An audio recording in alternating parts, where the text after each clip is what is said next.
Desde Panamá hasta México. Sígale el pulso a la información mesoamericana desde la visión de los movimientos sociales. Informativo Voces Nuestras, una producción de la Asociación Voces Nuestras.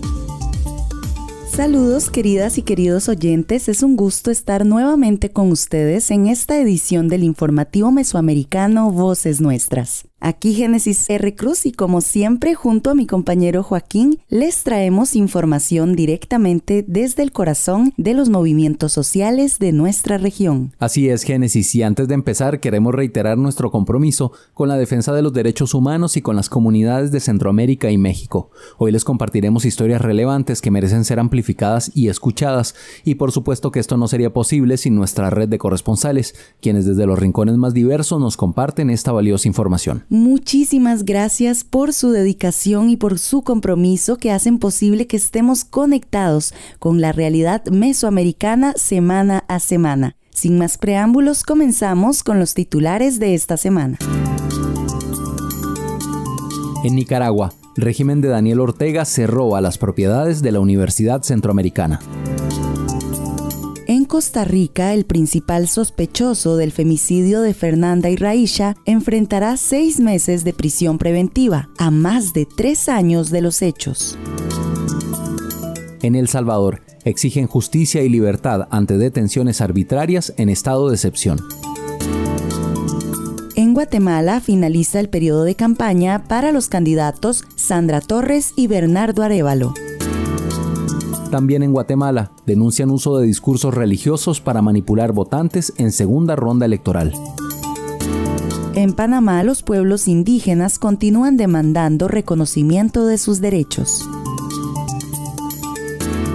En México, Radio Guayacocotla, la voz campesina cumple 58 años.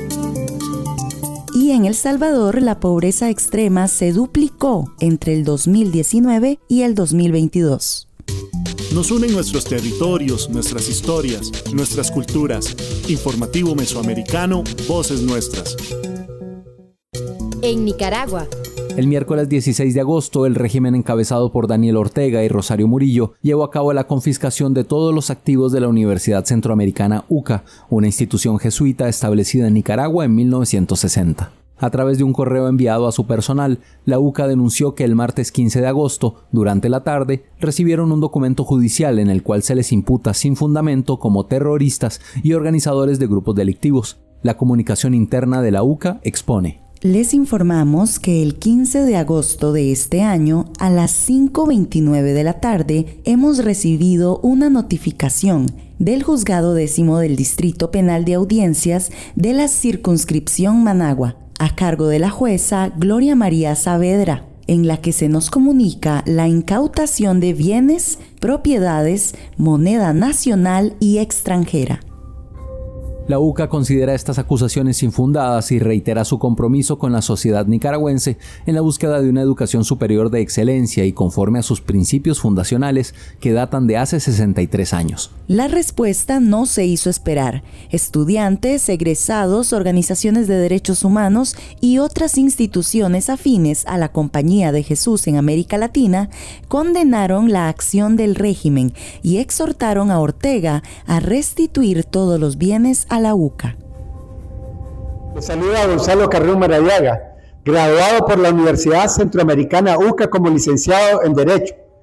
Solo fue posible mis estudios por la voluntad de la Compañía de Jesús, que aportó en mi educación para que yo fuera un licenciado en Derecho, ahora 30 años después, defensor de derechos humanos. Orgullosamente UCA, comparezco para repudiar el asalto del régimen de Ortega Murillo contra la UCA. Yo soy Wendy Quintero, periodista graduada de la UCA, y también me sumo en solidaridad con toda la comunidad educativa de la UCA ante este atropello y este ataque frontal contra la educación superior. Soy Juan Carlos Arce, me gradué en la UCA de Derecho. Eso fue solamente posible gracias a que fui becado en ese tiempo. Fui un estudiante becado. Posteriormente estudié Sociología y logré egresar recientemente de la Universidad Centroamericana. Yo quiero mandar un mensaje a los dictadores. Ustedes pasarán, ustedes se irán y ocuparán el lugar que merecen en la historia, como miserables. Sin duda ustedes se irán, pero los valores de la UCA perdurarán y permitirán construir esa Nicaragua que los nicaragüenses nos merecemos. A pesar de ello, el régimen, haciendo caso omiso a las condenas tanto a nivel nacional como internacional, emitió un comunicado a través del Consejo Nacional de Universidades, un organismo bajo su control que ha sido señalado como un instrumento de adoctrinamiento político.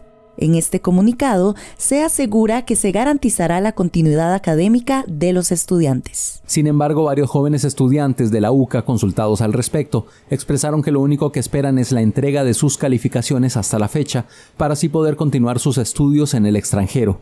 Esto se debe a que no tienen intención de someterse al adoctrinamiento político del régimen. Además, expresaron su pesar por aquellos compañeros que por razones económicas no tendrán la posibilidad de abandonar el país.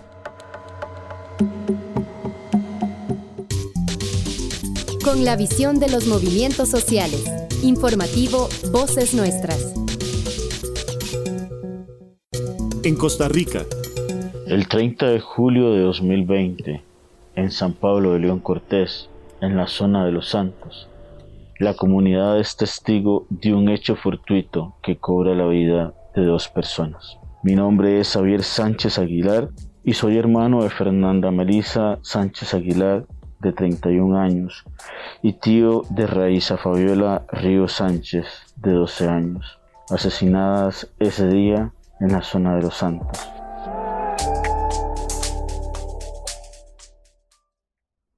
Fernanda nace el 20 de junio de 1989 y a la edad de 15 años conoce al padre de su única hija, y 3 años más tarde nace Raiza el 16 de septiembre de 2007. Es a partir de ese momento, e inclusive antes, que se empieza a dar una relación más marcada de dominio progresivo, con amenazas constantes de arrebatarle a mi hermana a su hija. Fernanda es víctima de diferentes tipos de violencia física, emocional, psicológica, de privación de su libertad en múltiples ocasiones. Es por ello que Fernanda y Raiza siempre fueron inseparables. Siempre, hasta el último día en que les destrozaron el cráneo con un objeto contuso, como indica el informe dado por el director del organismo de investigación judicial, un día después de su femicidio. El principal sospechoso de asesinar a Fernanda y Raiza, madre e hija, finalmente fue detenido y enfrentará 6 meses de prisión preventiva, después de 3 años y 11 días de los hechos. Tras una solicitud del Ministerio Público de Costa Rica, el hombre de apellidos Ríos Garro, quien cumplía medidas cautelares no privativas de su libertad, irá finalmente 6 meses a prisión preventiva por el asesinato de su pareja y de la hija de ambos de tan solo 12 años, en San Pablo de León Cortés. Agentes judiciales determinaron que el posible móvil detrás de los atroces asesinatos fue evitar el pago de una pensión alimenticia. El hombre de 52 años había arrojado a las víctimas por un precipicio de 50 metros de profundidad luego de agredirlas con un objeto contuso. Desde Voces Nuestras conversamos con Xavier Sánchez, hermano de Fernanda y tío de Raiza, sobre el estado actual de este caso. Saludos cordiales a Voces Nuestras. Muchísimas gracias por estar y ser parte de la lucha en pro de justicia para Fernanda y Raiza. El camino de justicia para Fernanda y Raiza ha estado definitivamente marcado por muchísimas cosas, pero especialmente con la negativa de poder avanzar en el proceso. Durante un periodo de más de 2 años y 4 meses, 2 años y medio aproximadamente, el expediente se mantuvo en la oficina regional del organismo de investigación judicial en Los Santos, ¿verdad? Durante todo este periodo de tiempo no hubo un aval por parte del fiscal a cargo o los fiscales a cargo. Recordemos que ha pasado por un total de más de 8 fiscales aproximadamente y ninguno tuvo la capacidad de poder elevar a jurisprudencia el expediente para obtener, digamos, pues la audiencia a un juicio, ¿verdad? Y posteriormente, pues una condena. Entonces hago ese recalco, ¿verdad? De que específicamente la Fiscalía de Los Santos no ha sido la más adecuada, inclusive desligándose del expediente, indicando que el expediente, pues obviamente es un expediente muy viejo y que ellos, por ende, no pueden brindarle una solución al mismo. Es a través de terceros que nos damos cuenta justamente y se nos indica pues precisamente que el expediente ya no pertenece, que es desligado por completamente de la oficina regional de Los Santos, entonces que se traslada a una oficina en Cartago, la cual pues obviamente la familia no conoce, no tiene comunicación, no sabe dónde se encuentra. La familia de Fernanda Iraiza siempre ha estado al frente, ha estado alzando la voz, ha estado en marchas, en manifestaciones, en foros, ha estado en todo lo habido y por haber, y aunque el sistema trate de minimizar esta lucha, la presión, la insistencia, la majadería, tiene en alguna medida impacto. Después de 1105 días, después de toda la lucha, después del esfuerzo tanto de familias colectivas como de las personas en las que recae los últimos 9 meses el expediente, pues se logra un avance positivo en el caso de Fernanda Iraiza. La prisión preventiva de 6 meses precisamente para una persona que en la cual esperábamos el resultado desde el día 1. Tras más de 3 años de lucha exigiendo justicia, el sospechoso del doble femicidio de Fernanda Iraiza enfrentará prisión preventiva mientras se realiza la investigación y el respectivo proceso judicial. Pero la familia siempre va a estar en pie de lucha, número 1, para lograr una justicia digna y cumplida. Sabemos que pronta no es.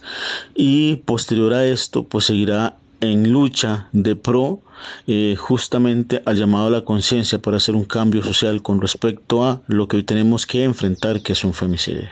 Voy a seguir levantando la voz por Fernanda Iraiza, llevando su fotografía a donde haya que llevarla hasta el día en que yo tenga justicia. A ella lastimosamente la vida no les alcanzó, fue algo muy corto, pero la misión de Fernanda Iraiza aún no estando después de 3 años y un poquito más, es precisamente seguir luchando para que ninguna de las que se encuentran hoy vivas mañana nos falte. La perseverancia de la familia de las víctimas y el apoyo de quienes mantienen su memoria viva parece estar finalmente rindiendo resultados en este largo camino contra la impunidad. Noticias con identidad mesoamericana. Informativo Voces Nuestras.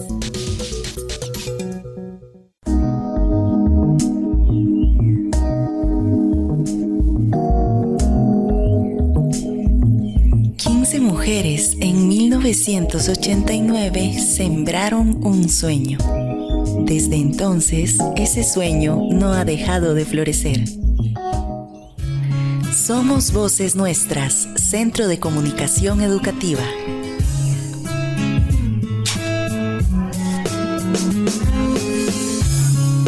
Desarrollamos procesos de formación y cursos creativos e innovadores en comunicación y derechos humanos.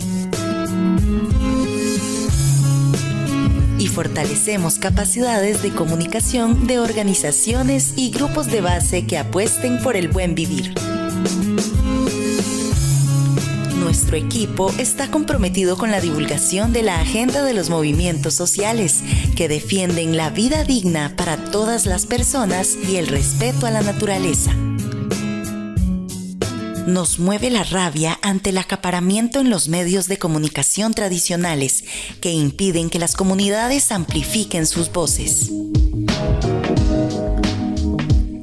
Ejercemos el derecho a la comunicación, expresión e información a través de nuestras producciones multimediales, nuestro servicio informativo radiofónico regional y nuestra radio Cabuya en línea. Nuestra visión es sostenible gracias a la gestión de proyectos, las donaciones que usted puede realizar a través de vocesnuestras.org y mediante la venta de servicios en comunicación estratégica y producción audiovisual y multimedial. Somos más que un centro de comunicación. Somos un legado, una visión, un sueño. Y seguimos creciendo y floreciendo. Somos una visión, un sueño. Voces Nuestras, Centro de Comunicación Educativa. Seguimos las voces nuestras. En El Salvador. Familiares de personas detenidas en circunstancias cuestionables bajo el marco de un estado de excepción han alzado sus voces exigiendo la liberación de quienes consideran inocentes, al tiempo que abogan por la abolición del actual régimen. En el transcurso de este periodo, un total de 70.000 personas han sido privadas de su libertad, mientras que 170 vidas han lamentablemente perecido tras experimentar condiciones inhumanas y ser sometidas a torturas en los recintos penitenciarios. Esta situación ha generado un debate ferviente en torno a los derechos civiles y la justicia en el contexto de la aplicación del estado de excepción. Vamos a escuchar el detalle de esta información en un reportaje de nuestro corresponsal en El Salvador, Alfredo Carías. Bueno, yo le pido pues a este gobierno más que todo, porque es él el que ha implementado este régimen, que dejen en libertad a todos los jóvenes que son inocentes. Ahorita tienen militarizado Santa Marta, militarizado Sinquera, militarizado Guajoyo, militarizado la zona de Arcatao. Pareciera que lo que el régimen quiere es meterle miedo a la gente. ¡Vivos se los llevaron! ¡Vivos los queremos! ¡La libertad! ¡Libertad para los inocentes! Porque lo que más deseo para mi hijo, que él salga en libertad. Pido libertad para mi hijo porque mi hijo es inocente. Mi hijo no es ningún pandillero y por eso yo estoy dando la cara aquí. Porque mi hijo está limpio y yo sé lo que defiendo.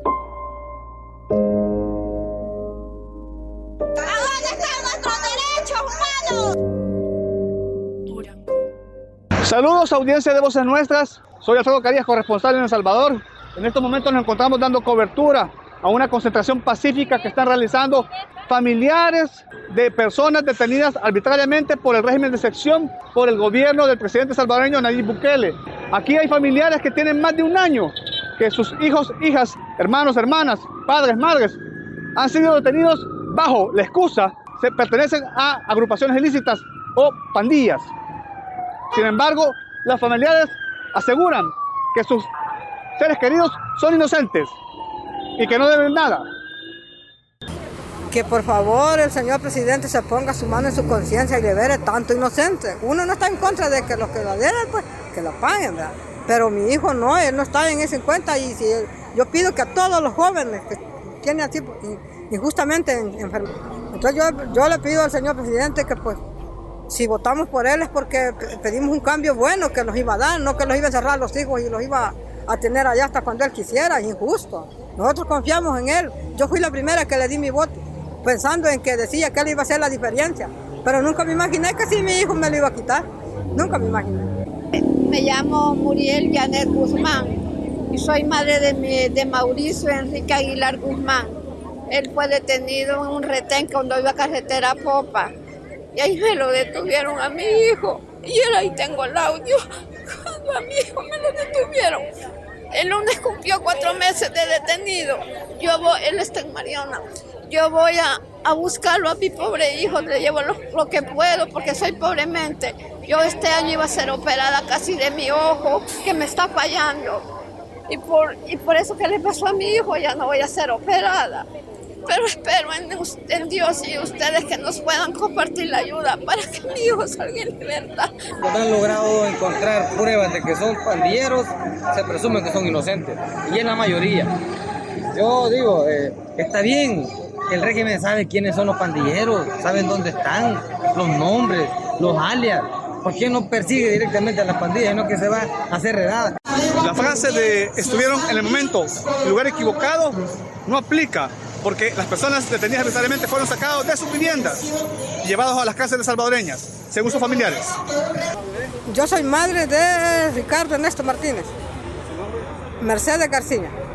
De mi hijo, Ricardo, que él se lo llegaron a traer de la casa el 10 de mayo. Él había estado trabajando en San Miguel con un contratista de pintar casas, ayudante de albañil, porque él le hace de todo menos de robar. Cuando han logrado encontrar pruebas de que son pandilleros, se presume que son inocentes, y es la mayoría. Yo digo, está bien, el régimen sabe quiénes son los pandilleros, saben dónde están, los nombres, los alias. ¿Por qué no persigue directamente a las pandillas, sino que se va a hacer redada? La frase de estuvieron en el momento, el lugar equivocado, no aplica, porque las personas detenidas arbitrariamente fueron sacadas de sus viviendas y llevados a las cárceles salvadoreñas, según sus familiares.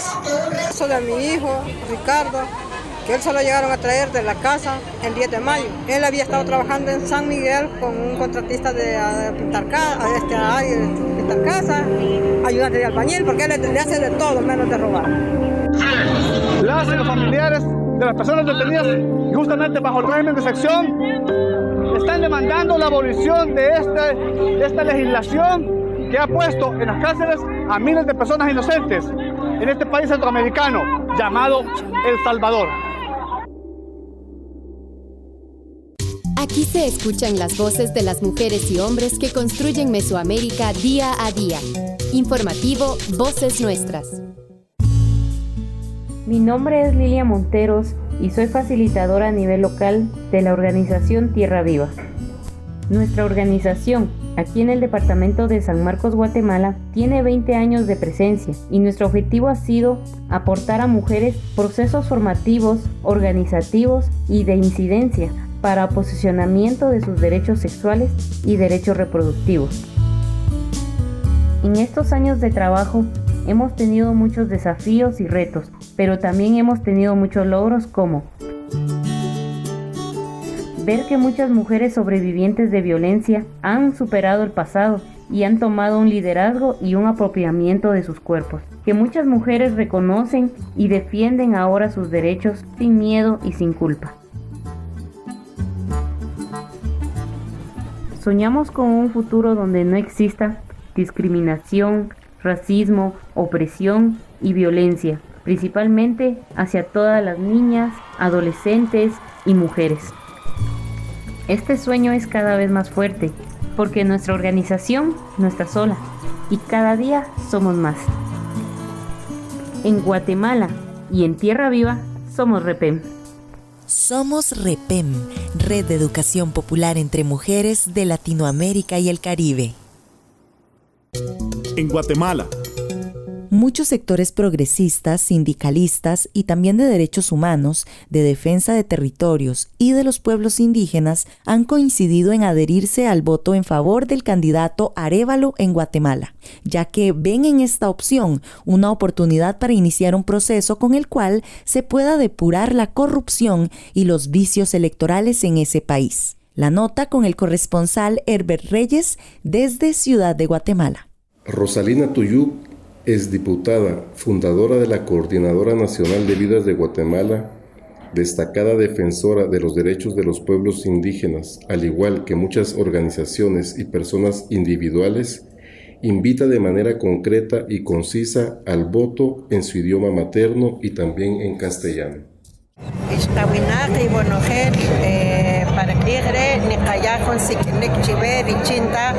El domingo 20 de agosto, yo Japón, Chinecajoj, el símbolo chinri movimiento semilla, Richinqueri, Nicachupruech, Intelesaj, Luchopa, Ronogel, Jampe, Eler, Jampe, Chocanojin, Taxis, y Jampe, Riquimajón, Chique, Ricawinar, Riquín, Utzulej, Aslemar.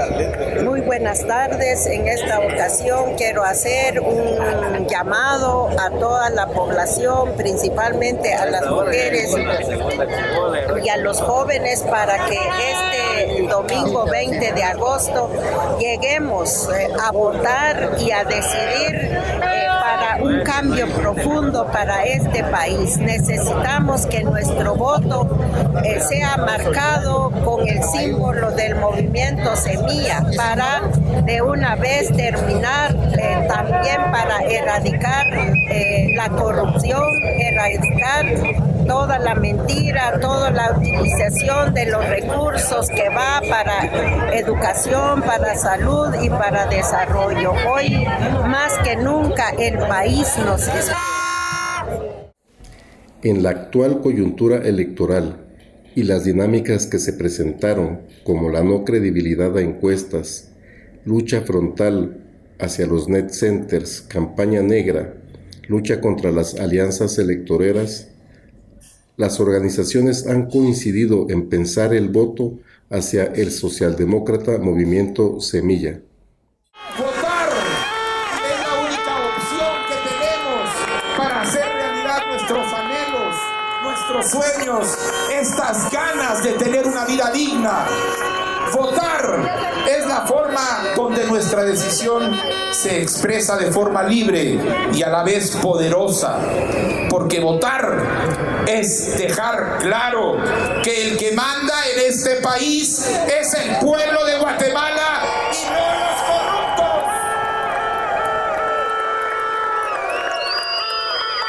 Si votamos,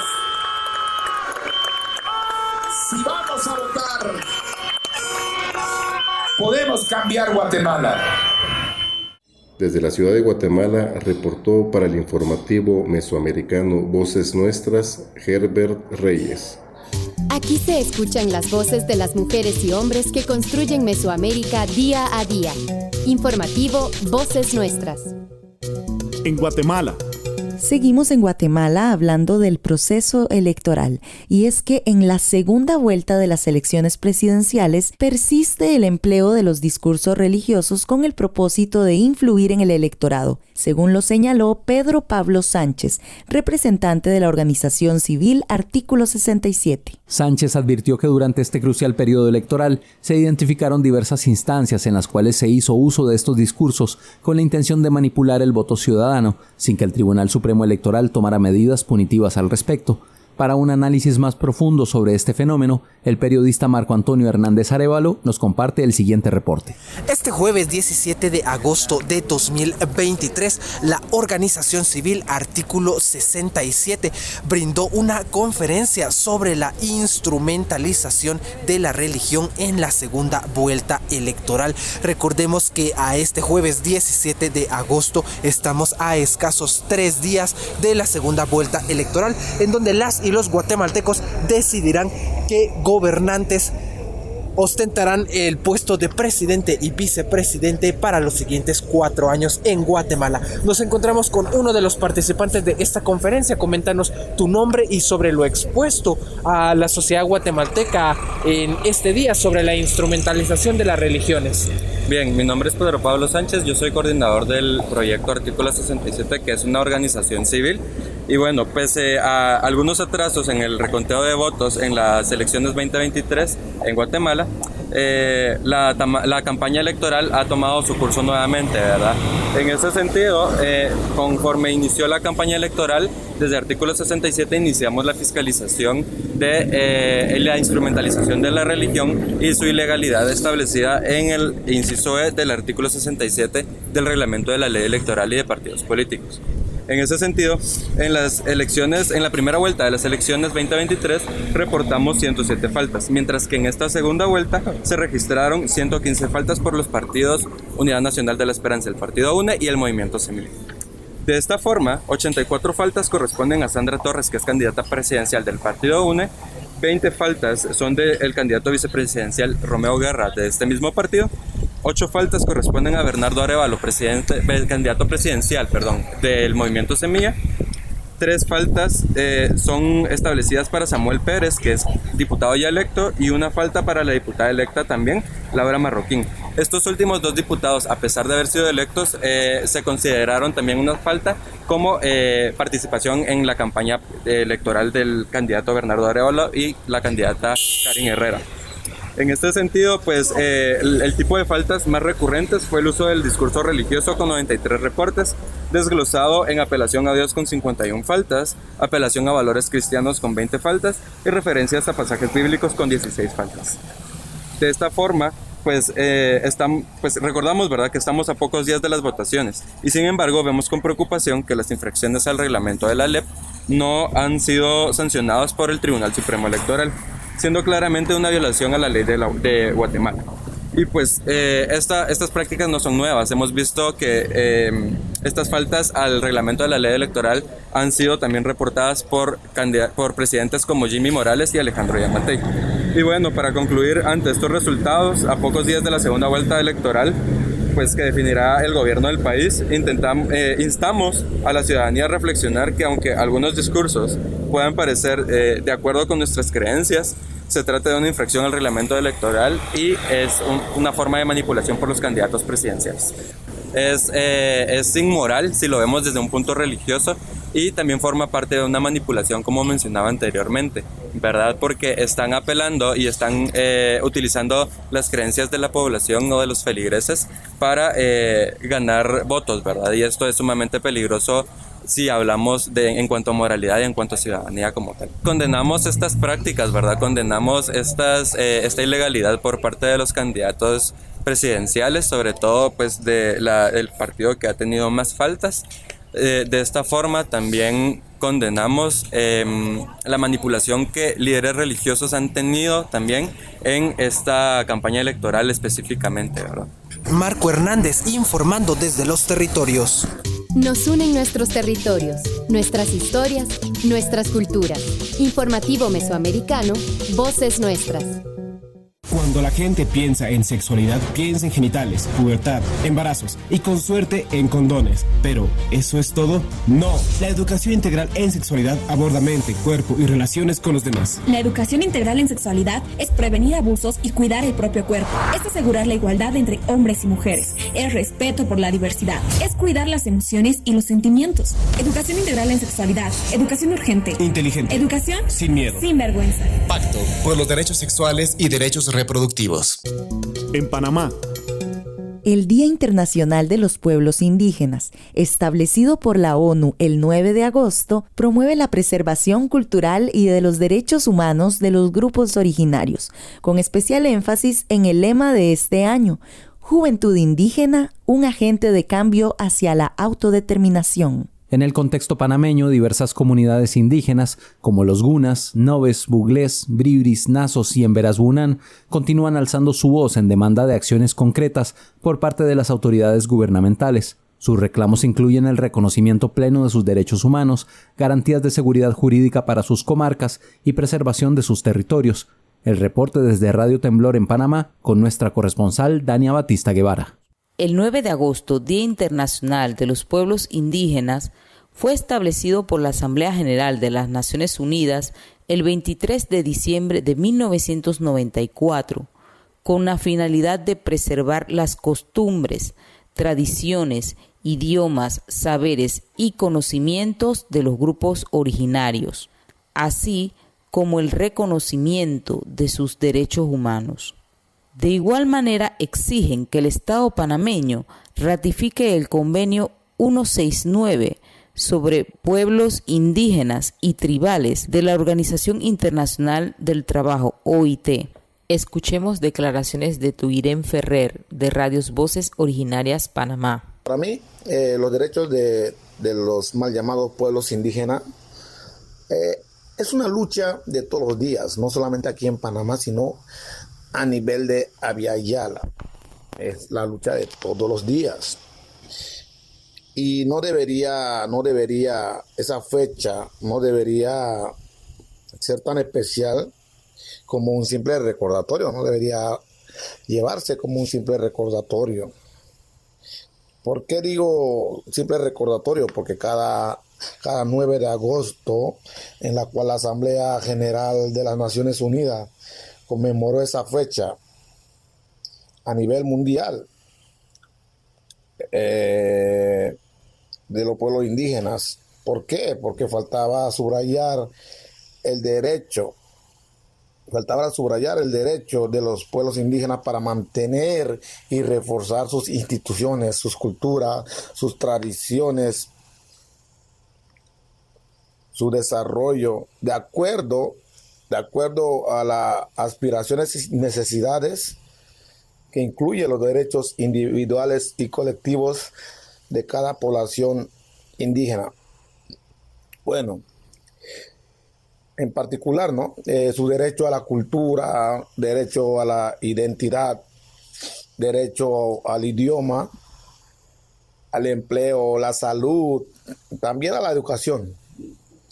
Además, el Día Internacional de los Pueblos Indígenas debería a mi punto de vista de muchos hermanos, muchos pueblos, individualmente debería servir para no discriminarnos o discriminarlos y para promover su participación plena y efectiva en relación con los asuntos que les concierne, incluido su derecho al desarrollo con identidad.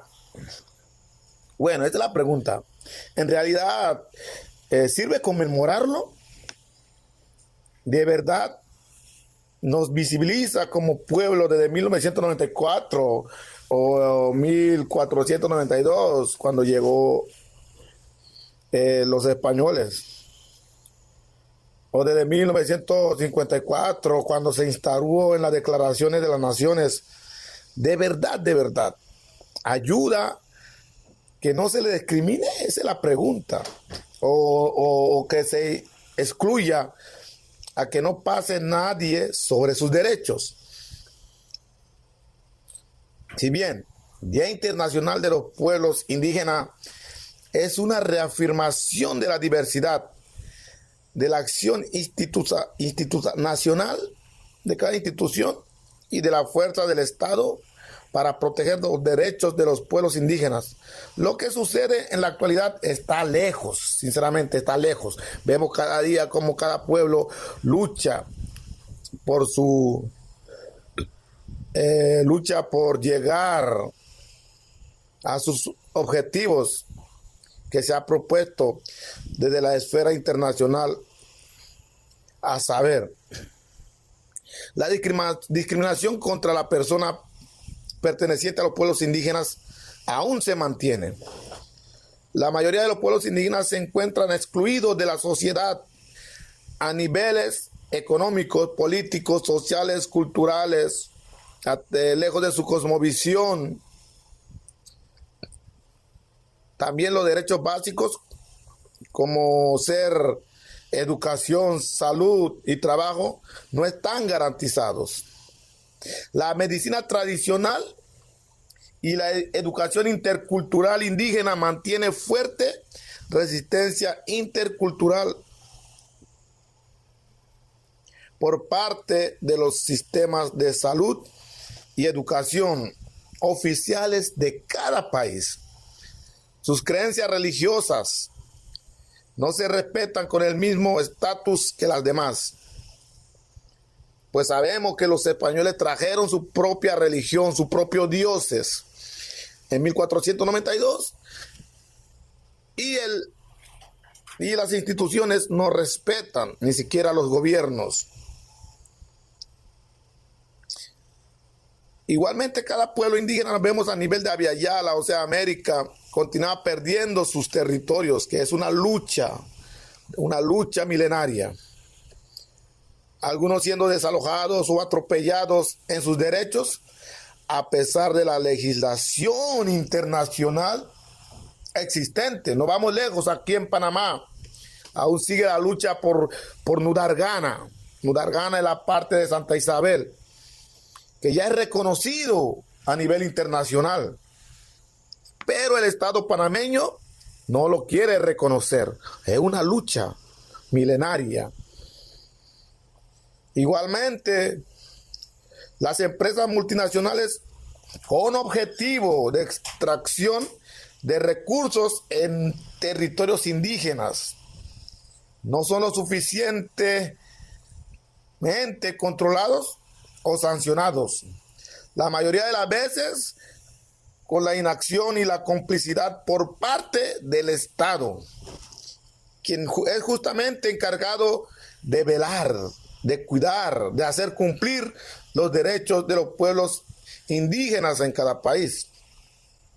Vemos que en las últimas décadas el crecimiento de asesinato de líderes indígenas en defensa de sus comunidades, sus territorios y recursos naturales ha crecido de manera alarmante. Y la lista puede continuar. Luego de todo lo expuesto, volvemos a preguntarles a ustedes, ¿Qué creen? ¿Sirve conmemorarlo? ¿De verdad ayuda a que no se discrimine y excluya, a que no pase nadie sobre nuestros derechos? ¿Qué otras acciones harían falta según su propia opinión de cada oyente, cada persona que me escucha? La lista seguiría, no vamos lejos. Actualmente existen 476 millones de indígenas en el mundo, pero pese a esto se encuentran entre los sectores más desfavorecidos, con pobreza multidimensional y más vulnerables. Frente a ello, los grupos originarios se han mantenido durante mucho tiempo luchando por el reconocimiento a su cultura, a sus derechos ancestrales, territoriales y desarrollo pleno en la sociedad. Desde Panamá, soy Dana Betsy Batista Guevara de Radio Temblor Internacional para el informativo Voces Nuestras. Con la visión de los movimientos sociales. Informativo Voces Nuestras. En México. Desde México les tenemos buenas noticias, y es que desde la Sierra Norte de Veracruz, Radio Guayacocotla, la voz campesina, celebra sus 58 años de existencia. Considerada como la abuela de las radios comunitarias en México, este ícono de la comunicación comunitaria cumple hoy 58 años tejiendo vínculos inquebrantables con las realidades de las sierras huastecas. Directamente desde las ondas de Radio Guaya, el colega Juan Carlos Julián nos brinda una mirada cercana de esta celebración. Buenos días, América Latina. Les saludamos desde Guayacocotla, Veracruz, en México, y en esta ocasión vamos a estar platicando sobre el 58 aniversario de la voz campesina, Radio Guayacocotla. Alfredo, ¿cómo estás? Pues en estos días estamos justamente en los 58 años, en el 58 aniversario de Radio Guayacocotla, la voz campesina. Es importante reconocer que esta radio ha sido una radio muy persistente. Mucha gente ha pasado por aquí, ese esfuerzo de muchas personas, desde los primeros que comenzaron con la dificultad de tener una onda corta para salir como radio abierta y no haber podido, sino después de 30 años, lograr la frecuencia modulada, la FM, en el 105.5, y ahora pues también por medio de las redes y del internet con su aplicación, la voz campesina Radio Guayacocotla. Es un esfuerzo pues de mucha gente, una radio de inspiración cristiana que tal vez por eso también ha impulsado los corazones de muchos para seguir trabajando en equipo. Es una radio de equipo y es una radio para los pueblos Nahua, Otomí, Tepehua y mestizos campesinos que están en esta región. ¿Y cuál es la importancia de este medio de comunicación para las comunidades, Alfredo?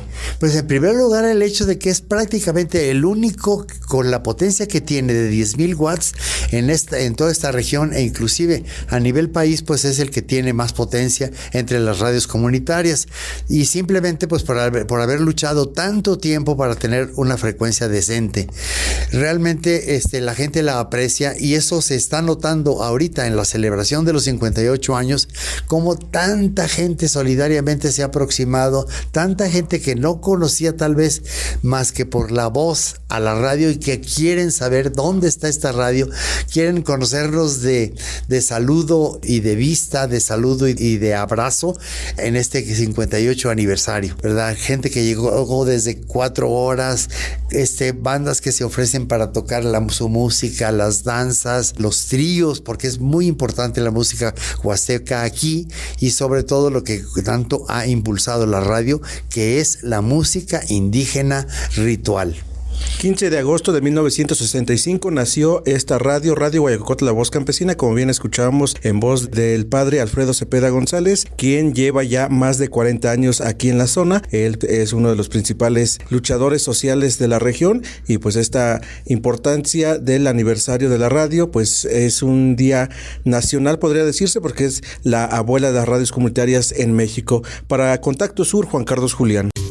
Aquí se escuchan las voces de las mujeres y hombres que construyen Mesoamérica día a día. Informativo Voces Nuestras. En El Salvador. En este país, la pobreza extrema ha experimentado un desolador aumento de proporciones inesperadas.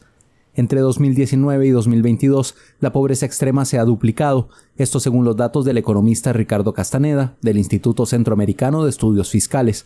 Castaneda resalta que 195.000 personas ahora luchan en esta dura realidad, sin medios para asegurar su canasta básica. Desde YSUCA en El Salvador, el reporte con el compañero Gerardo Castro. Hola, ¿qué tal amigos? Desde El Salvador, saludos Latinoamérica y el Caribe. La pobreza extrema se ha duplicado entre los años 2019 y 2022, dijo Ricardo Castaneda, economista del Instituto Centroamericano de Estudios Fiscales, ICEFI. Castaneda enfatizó que 195.000 personas han caído en esta realidad, al no tener recursos para cubrir la canasta básica. Castaneda dijo que las prioridades del gobierno no son los pobres del país. En El Salvador, las personas pobres terminan pagando más impuestos que las personas que tienen mayores ingresos. Es decir, muchos piensan que lo que debe de hacerse en el país es que los ingresos sean iguales a los gastos y que con eso tienes todo resuelto todos los problemas. Sí. Pero eso no es cierto, porque vaya, por ejemplo, yo te puedo decir, una manera de hacer eso es aumentando el IVA al 25%, eliminando el Ministerio de Educación y eliminando el Ministerio de Salud. Y yo ahí incluso tendría más ingresos que gastos, pero realmente de eso se trata. No, la política fiscal, su principal objetivo es mejorar el bienestar de la población. ¿Y qué es lo que estamos observando en los indicadores sociales? Que en El Salvador ha aumentado la pobreza extrema y el hambre. Fíjate que recientemente diversas agencias de Naciones Unidas cada año sacan el informe global sobre seguridad alimentaria. Y lo que indican es que en el caso de El Salvador, entre 2021 y 2022, nuevamente la inseguridad alimentaria aumentó. Actualmente, 1 de cada 2 personas padecen inseguridad alimentaria. ¿Qué significa padecer inseguridad alimentaria? Significa no comer lo suficiente o incluso en algunos casos no comer nada durante un día, durante varios días en un año. El economista Ricardo Castaneda dijo que este año habrá más familias a las que les costará llegar a fin de mes, dado el contexto internacional que sigue influyendo directamente, y sostiene que las medidas y políticas tomadas por el gobierno poco ayudarán a evitar el impacto del alto costo de los alimentos. Castaneda dice que el gobierno, en lugar de estar pensando en destinar fondos básicos que sí ayudarían a las familias a enfrentar la crisis, el presupuesto actual se ha configurado para que el gobierno pueda pagar su deuda, que ronda más de 2.000 millones para pagar en 2023. En este sentido, el economista expresó que desde el ICEFI se habla de diferentes contradicciones que hay en esta administración, ya que se les aumenta recursos a la Secretaría de Prensa y Comunicaciones, pero por otro lado, se reducen recursos al programa de pensión básica para adultos, lo que demuestra que es más importante la propaganda que el tema de las personas vulnerables. Cuando tú ibas a revisar el presupuesto, especialmente en los últimos años, resultaba que se le recortaba a educación, se le recortaba a la inversión pública e incluso se le recortaba a la seguridad. Es decir, había una incoherencia entre lo que se planificaba y lo que realmente se hacía. Y por supuesto, el discurso político te aguanta con todo, ¿no? Digamos, uno escucha en cualquier político que dice, por ejemplo, la prioridad principal son los niños, niñas y adolescentes, ¿verdad? Pero cuando vas a ver el presupuesto, resulta que eso se queda en pura demagogia, porque en el presupuesto es donde se ven las prioridades de un país. Y por eso nosotros desde el ICEFI justamente publicamos un documento que analizaba de cómo había cerrado el presupuesto de 2022 y decíamos, el gobierno lo que decidió fue priorizar el pago de la deuda, porque cumplió con todos sus compromisos del pago de la deuda, pero ante unas dificultades de financiamiento, el costo se asumió a partir de esos rubros claves dentro de una estrategia de desarrollo. El representante del ICEFI, Ricardo Castaneda, dice que la ventaja en estos momentos es que el sistema financiero está sólido, está sano. Sin embargo, hay que preguntarse si esto va a ser constante, ya que en los próximos años se va a depender en mayor cuantía de la deuda interna. ¿Por qué? Porque El Salvador es una economía dolarizada. Esto significa que ante problemas de liquidez del gobierno, esta esto podría traducirse, o más bien puede trasladarse, de una crisis fiscal a una crisis del sistema financiero en su conjunto. Esos son los aspectos que se deben monitorear, concluye Ricardo Castaneda. Desde Radio YSUK en San Salvador, El Salvador, Gerardo Castro. Nos unen nuestros territorios, nuestras historias, nuestras culturas. Informativo Mesoamericano, Voces Nuestras.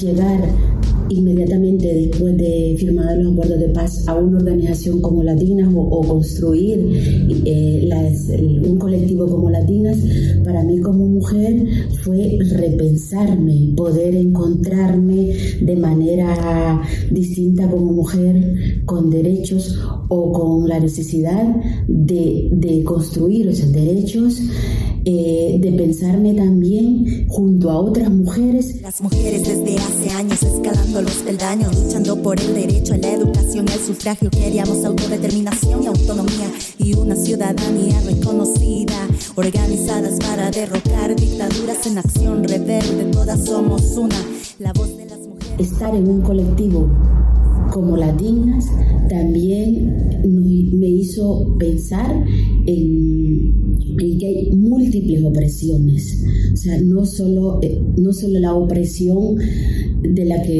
por la que veníamos luchando, ¿no? La lucha de clases, sino que hay múltiples opresiones y sobre todo esa lucha que teníamos que hacer las mujeres para poder hacer valer nuestros derechos por nosotras y por otras. Gritando consignas como Prudencia Ayala, rompiendo paradigmas desde la periferia y desde abajo, vendedoras de mercados en sus puestos de trabajo, intensamente dignas, gritando consignas como Prudencia Ayala, rompiendo paradigmas. Yo también vengo de una historia de pérdidas de familiares. Mi madre, mi padre y mi hermano son personas desaparecidas, y esa lucha por ellos, por su dignidad, porque aparezcan, me llevó también a ser parte del comité Pro Monumento para las víctimas. Y para mí, como mujer, haber participado en una iniciativa como la construcción de un memorial por la memoria y la verdad ha sido importantísimo a nivel personal y a nivel colectivo. Y también este espacio ha tenido tiene un significado pedagógico importante. Y ser parte de este trabajo de memoria desde abajo, ha sido importante como mujer porque hemos contribuido en esa construcción de la memoria desde abajo. De trabajo intensamente dignas, gritando consignas como Prudencia Ayala, rompiendo paradigmas.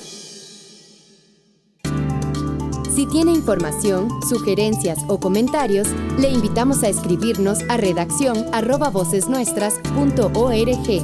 En Twitter somos Voces Nuestras. Llegamos al cierre de esta emisión 790 del informativo mesoamericano Voces Nuestras. Recuerden seguirnos en las redes sociales y también en Spotify como Voces Nuestras. Además, les invitamos a explorar nuestra página web vocesnuestras.org, donde encontrarán más noticias, recursos pedagógicos y muchísima información actualizada sobre los movimientos sociales de nuestra región. Gracias por su apoyo constante. Esta producción semanal es posible gracias a ustedes, nuestra audiencia en las ondas radiales y las plataformas digitales, así como a nuestras radios aliadas y nuestra red de corresponsales. Le invitamos a compartir esta producción colectiva. Es momento de despedirnos por ahora, pero nos encontraremos nuevamente la próxima semana en el informativo mesoamericano Voces Nuestras. Hasta pronto. El huracán pone un bosque en reverencia mortal. Tiembla la tierra, tiembla el mar de este lugar. Ay, la, la, la, la, la, ay, la, la, la, la. Dale la luz a la gente que ha buscado su libertad. cielo y contra humanos. Dale una luz a este pueblo que ama tanto vivir en Nicaragua.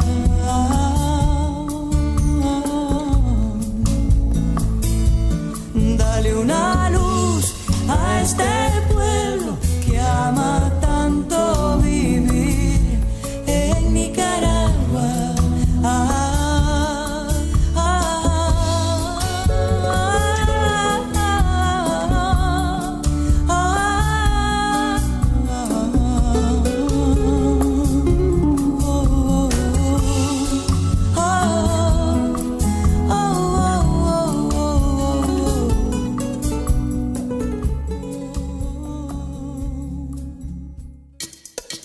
Informativo Mesoamericano Voces Nuestras, una producción de la Asociación Voces Nuestras con el apoyo de la Red de Corresponsales, representantes de medios y organizaciones de Centroamérica y México y el apoyo de Rosa Luxemburg Stiftung y Pan para el Mundo.